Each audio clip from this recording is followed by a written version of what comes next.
तो बड़ी खबर बिहार से, जहां पर बिहार में होने वाली वोटिंग से पहले जो है सीएम चेहरे के तौर पर तेजस्वी यादव को चुना गया महागठबंधन की ओर से। लेकिन चर्चा में एक नाम जो सबसे ज्यादा रहा वो रहा मुकेश सहनी का, जो कि वीआईपी विकासशील इंसान पार्टी के नेता हैं।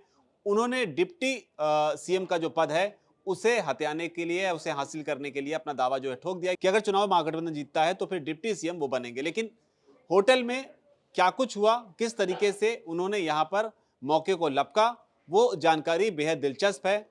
मौर्य होटल है पटना में, जहां पर ये पूरा घटनाक्रम हुआ और किस तरीके से आला कमान की इसमें एंट्री हुई। हालांकि इस विवाद में लड्डू और कद्दू का भी जिक्र हुआ, जिसमें सैनी का एक नया इंटरव्यू सामने आया है। बताने के लिए हमारे साथ में अंजलि मौजूद है। अंजलि, सबसे पहले बताइए, जो सैनी ने इस अनाउंसमेंट के बाद में, जब उनको डिप्टी सीएम का वादा किया गया, इस अनाउंसमेंट के बाद जो इंटरव्यू आया उसमें उन्होंने क्या कुछ कहा है?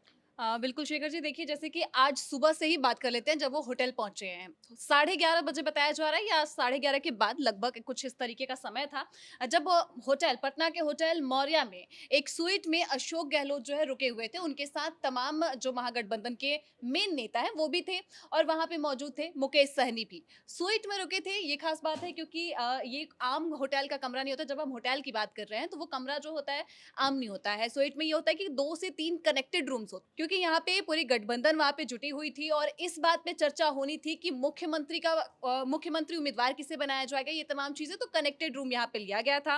अब ये अगले महीने जो चुनाव होने वाला है बिहार पर विधानसभा जिन लोगों को नहीं पता उनको बता दें, स्वीट दरअसल एक इस तरह की सर्विस होती है। जब आप किसी होटल में रुकते हैं तो एक प्रीमियम सर्विसेज में से एक सर्विस जो है ये होती है, यानी यहाँ पर आम लोग जो है आमतौर पर नहीं रुकते हैं। खैर, हुँ। आगे। बिल्कुल, ये काफ़ी लग्ज़रियस होता है और जिस तरीके से हमने बात की कि बिहार विधानसभा चुनाव को लेकर लगातार ये कयास थे कि आखिर महागठबंधन से सीएम फेस क्यों होगा, कौन होगा? क्योंकि इसको लेकर लगातार घमासान चल रहा था महागठबंधन में। तो इसी को लेकर चर्चा की जा रही थी, आज प्रेस कॉन्फ्रेंस हुई, तो उम्मीदवारों को बुलाया गया था, वहाँ पे तेजस्वी यादव को भी पहुँचना था। लेकिन जैसे-जैसे दोपहर हुआ, उसके बाद से जो महागठबंधन है, उसमें घमासान देखने को मिलने लग गया। दरअसल जो विकासशील इंसान पार्टी के जो नेता हैं मुकेश सहनी, उनकी वजह से जो है एक इमरजेंसी मीटिंग बुलानी पड़ गई। इमरजेंसी मीटिंग क्यों बुलानी पड़ गई? क्योंकि सहनी ने आखिरी क्षणों में प्रेस कॉन्फ्रेंस से बिल्कुल ठीक पहले आखिरी क्षणों में उन्होंने ये कह दिया कि मुझे उप मुख्यमंत्री का पद दिया जाए। अब इसकी वजह से ये इमरजेंसी मीटिंग बुलानी पड़ गई। मतलब आसान भाषा में कहें तो उन्होंने कह दिया कि अगर सीएम बनेंगे तेजस्वी भैया, हुँ। तो डिप्टी सीएम तो हम ही बनेंगे। बिल्कुल, उन्होंने साफ तौर पे उनका संदेश यही था कि अगर यादव जी बन रहे हैं मुख्यमंत्री तो हमें तो उप मुख्यमंत्री बनाना ही पड़ेगा आपको। और उन्होंने साफ तौर पे ये भी कहा, इस आधार पर कहा कि अगर उनको सम्मानजनक स्थान नहीं मिलता है, तो वो उसमें शामिल होने यानी महागठबंधन में शामिल होने से उन्होंने साफ तौर पे इनकार कर दिया। उन्होंने कहा कि अगर महागठबंधन सामाजिक न्याय की बात करता है, तो हम पद में हिस्सेदारी चाहते हैं, सिर्फ सीटों से काम नहीं चलेगा।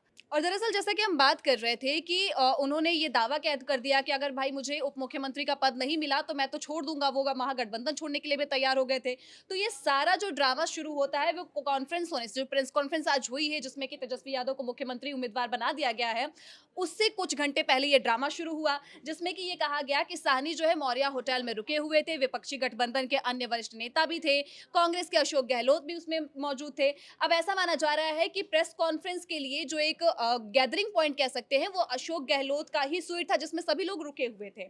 वहां पर तेजस्वी यादव तो पहुंच गए, लेकिन मुकेश सहनी पहुंचते ही नहीं है। यहीं से वो पूरा ड्रामा उनका शुरू होता है, वो पहुंचते ही नहीं है। और उनकी मांग यही थी कि अगर यादव को बनाया जा रहा है मुख्यमंत्री तो मुझे बनाया जाए उपनेता, उनका उपनेता मुझे बनाया जाए।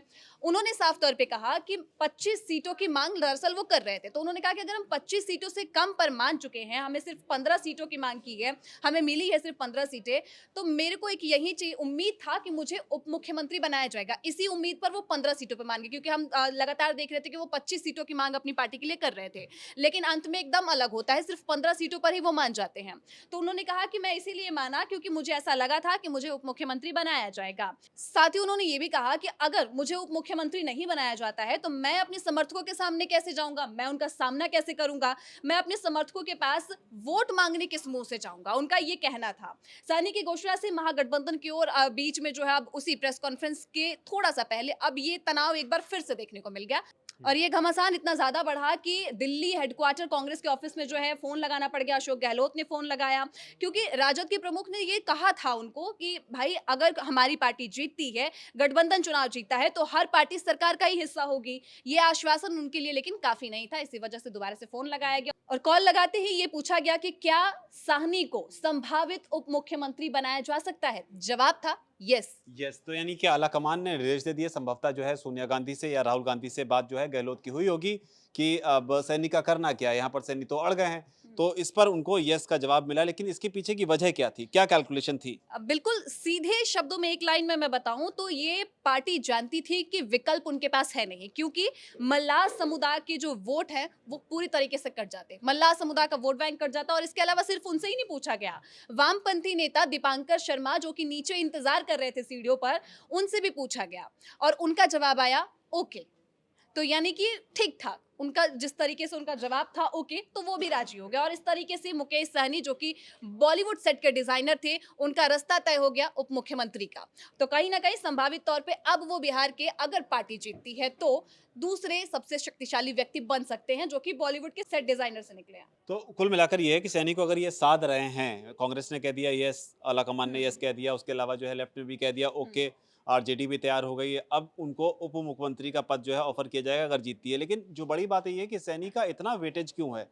क्या उसके पीछे समीकरण है? बिल्कुल, सिर्फ़ 9% का वेटेज ही काफ़ी मायने रखता है महागठबंधन के लिए। ऐसा मैं क्यों कह रही हूँ? क्योंकि जो 44 वर्षीय सहनी जो है, निषाद समुदाय के वोट लाने की उम्मीद उनकी ओर से की जा रही है कि जो सहनी है, वो उस वोट बैंक को लेकर आएँगे हमारे लिए, जिसका सिर्फ़ 9% ही वेटेज जो है, चुनावी इस समय में देखने को मिल सकता है।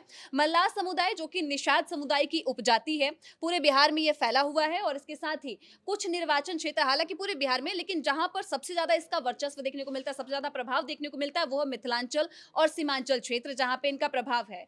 तो साहनी ने जिस तरीके से ये स्पष्ट कर दिया था कि मेरी माँगें अगर पूरी नहीं होती है, तो वो पार्टी महागठबंधन छोड़ने को तैयार हैं। तो कहीं न कहीं ये 9% का जो वेटेज है, महागठबंधन के लिए बेहद मायने रखता था और इसी 9% का जो वेटेज है, उनके पास कोई विकल्प ही नहीं छोड़ा। तो कुल मिलाकर मल्ला, सहनी और निषाद इन 3 कम्युनिटी पर ज़ोर जो है यहाँ पर है। इस वजह से मुकेश को जो है काफ़ी यहाँ पर हुँ। तवज्जो दी गई। लेकिन उनका एक इंटरव्यू भी सुर्खियों में है जो उन्होंने चेहरा घोषित होने के बाद दिया है।